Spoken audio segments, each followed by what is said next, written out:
Mr. Mayor here, like always, with another exclusive video for y'all out there and a good, holy message.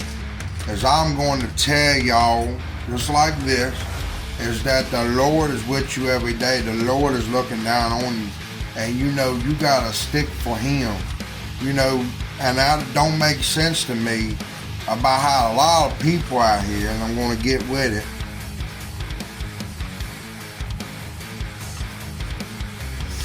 act like if they go to church on Sunday and just put in 2 hours, not even that best, and think they're going to get saved. A lot of them out here go to these churches and thinking, well, hey, you know, we went to church, we bought our ticket to heaven. You got these churches out here who'll go out here and get all this money and all that and want you to put into the offer plate, talking about you got to give your venues to the Lord, because if you don't, He won't rain praise down on you. Give to the Lord and praise will be brought. You will be blessed for 7 times more. I'm going to explain something to you. The only thing you putting in the offer plate for is you just putting in there, and while the preacher denesses that for you to do it, is it's not for the Lord. The Lord didn't buy you money. Why you think He went into the main of His holy house, His main holy house in the temple, and seen it turned into such unworthiness and holiness when people were trading, buying, and all that, and He got mad and He played vengeance on them and flipped the tables over because He didn't believe in that. You don't have to give the Lord no money. Give that preacher no money for you getting the kingdom of heaven. Hell no. And whatever church starts off with that, I'm going to tell you, the best thing you can do is just get up and walk out, because the only thing that money's going for, and it ain't going for to help nobody out. They're not helping nobody. All you doing is making the preacher and his wife richer so he can buy his spoiled daughter something like a brand new car and all that. He's not using that, but you got single mothers out here that's got kids that is trying to make it and trying to get by, come to the church and ask for something and they turn her away, talking about they don't got and they don't have. Like, come on now. And these churches out here, they're making bang off of all these people coming to it and be getting probably $1,000 every week on a Sunday that's been putting in the offer plate.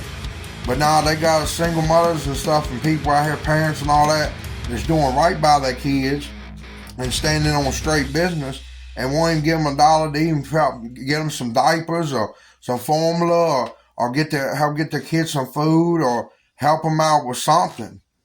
Won't even do it. So that's what I'm saying. You don't need to go to a church and put in an offer plate and do things like that. That's not going to get you in the kingdom of heaven. No. And whoever says it does, because I'm going to tell you something. You're supposed to live for the Lord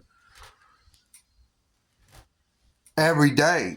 Not just, oh, we're going to just put on the best clothes we got, like we're going to Donald Trump's wedding and a party, and we're going to go in this church for at least 2 hours at best, and we're going to put on like we throwing our hands in the air when they start playing the music and start passing the offer plate around, putting 50 there and 60 here and 70 there, and be like, oh, well, we've been blessed. I gave to the Lord, so now He's going to give me 7 times. And then at that, as soon as you get out of church, these people they go to do lunch or something or head back home, and the first thing they drop into is the same thing that they was there trying to ask for forgiveness for at the altar. They're talking about, oh, they robbed this person, or they're talking gossip or talking bad about, oh, did you see Sarah today? Look at that dress she was wearing. Oh my God, that was just so disgusting. I can't believe she would come in there with that. Oh, did you see Michael? He's just such a terrible person. Why? He just is, you know. Like, people will get out and do this right after church.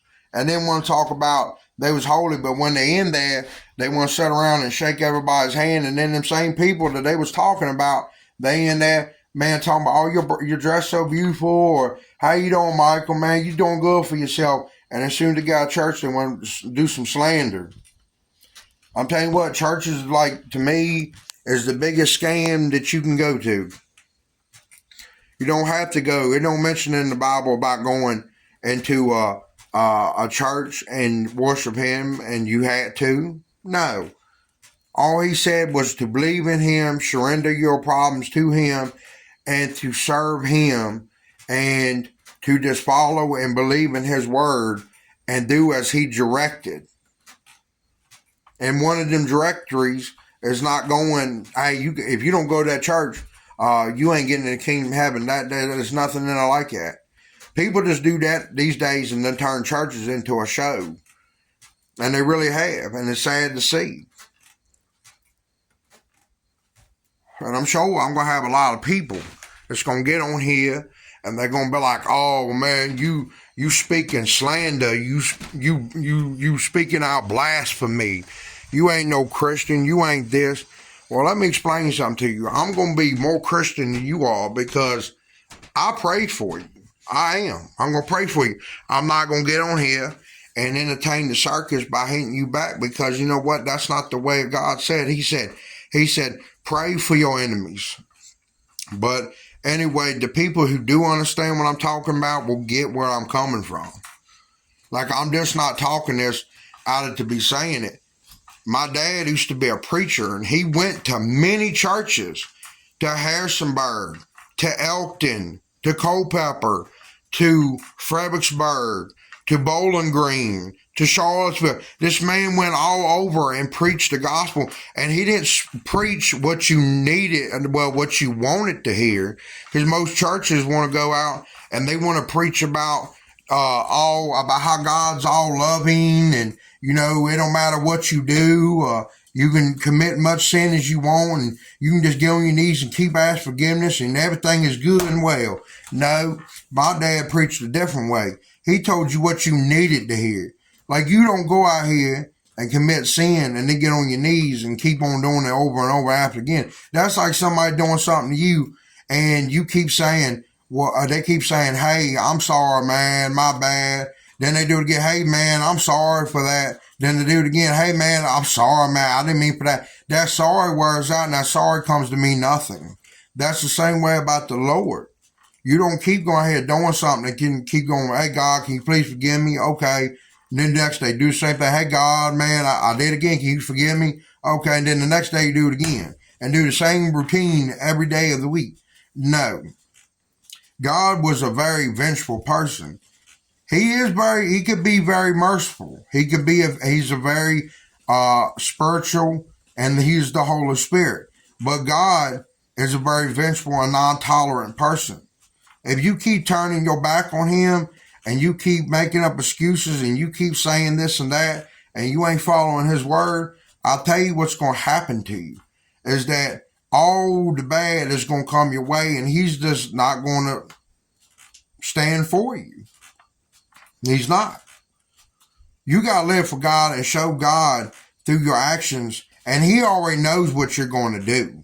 Believe me, the man already knows what you're going to do. And you don't go out here and continue to commit and do things and then act like you're going to be forgiven. And you don't understand, well, a lot of people don't. They don't believe in preaching revelations. Like one day, and it's coming pretty soon, you're going to hear them trumpets blowing. When it does, it's going to be too late for you, my friend. You're going to be sitting there scared of this thing, and God, you know, it's going to be pretty bad when you get in front of him. He looks at you and tell you, oh, I do not know you. Your heart's going to feel so bad. Oh my God. Have you ever been to court and the judge sat there and looked at you and said, hey, I'm going to give you time, or you thought you was getting time? You know how your heart felt? You felt so empty and felt so broke. What do you think it's going to be like when God looks and tells you he don't know you? And you know you're going to go right down them deep, them fiery pits. And so that day is coming, and we're not going to know when it's coming. Don't believe these people out here telling, oh, well, rapture's coming this day and they're coming next month. Don't believe all that, because nobody knows. God's going to come like a thief in the night. That's what it says in the Bible. So y'all out there, y'all need to get right and get yourself straight. And to all the ones out there who do, man, y'all keep spreading the gospel and get it out there and keep doing the Lord's word. Because y'all going to do good, and I want him to hear my name and know me. But God bless to everybody out there, and y'all stay true, man.